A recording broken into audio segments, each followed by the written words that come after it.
we've received breaking news from Buckingham Palace, which has announced that the King has been diagnosed with cancer. Let me bring you that statement from Buckingham Palace in full. During the King's recent hospital procedure for benign prostate enlargement, a separate issue of concern was noted. Subsequent diagnostic tests have identified a form of cancer. His Majesty has today commenced a schedule of regular treatments, during which time he's been advised by doctors to postpone public-facing duties. Throughout this period, His Majesty will continue to undertake state business and official paperwork as usual. The King is grateful to his medical team for their swift intervention, which was made possible thanks to his recent hospital procedure. He remains wholly positive about his treatment and looks forward to returning to full public duty as soon as possible. And that statement concludes by saying that His Majesty has chosen to share his diagnosis to prevent speculation and in the hope that it may assist public understanding for all those around the world who are affected by cancer. Well, that statement just through from the palace in the last few moments. Our royal correspondent, Daniela Relf, is here with me. And that note of optimism within that statement, Daniela, but nonetheless, a huge shock. Yeah, on a personal level, clearly for the King, for the Queen and for the wider royal family, this will be a shock. Coming so early on, just 17 months into his reign, he is now facing such a serious health challenge. It was exactly a week ago today, this afternoon, that I was outside the hospital watching as the King left.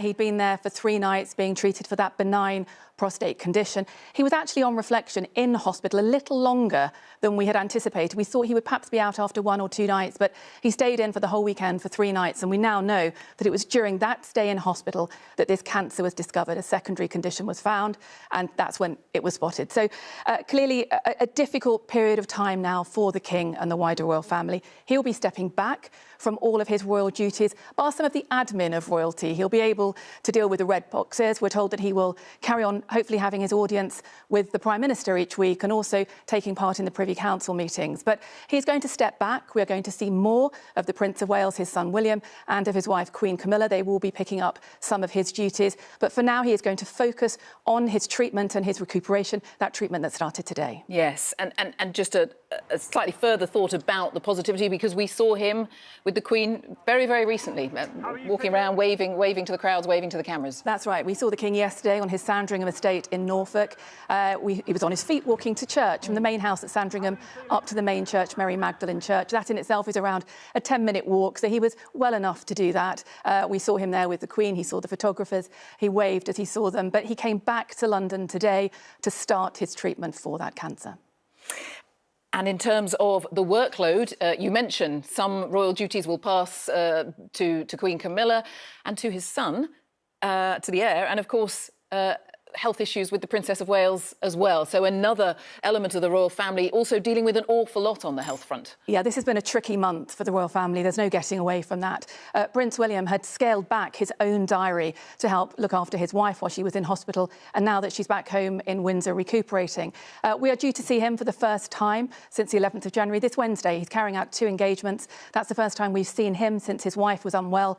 But clearly going forward with both his wife and his father now out of the picture, he is going to have to pick up some of those royal engagements. All right, Daniela, I know you'll stay with us. Our health editor, Hugh Pym, is with me. Scant details, of course, as we would expect, Hugh, but that note of optimism and that interesting, striking last sentence of the statement from the palace in the last few minutes, that awareness on the part of the King that people around the world deal with cancer every day, and he is now one of those. Well, indeed, Jane. All we know is that the King came down from Sandringham to London today and began his treatment as an outpatient. We don't know precisely where, and according to the palace, he continues to be at home in London this evening. Now, we don't know what form of treatment this involves. We know it's not prostate cancer. It was discovered in the course of treatment for his benign prostate enlargement, and prostate cancer was ruled out at the time, and it's been ruled out now, according to the palace, but we don't know what form of cancer it is, and it's still not entirely clear how it was discovered. Was it through scans or some other form of examination in the course of that treatment for his prostate condition?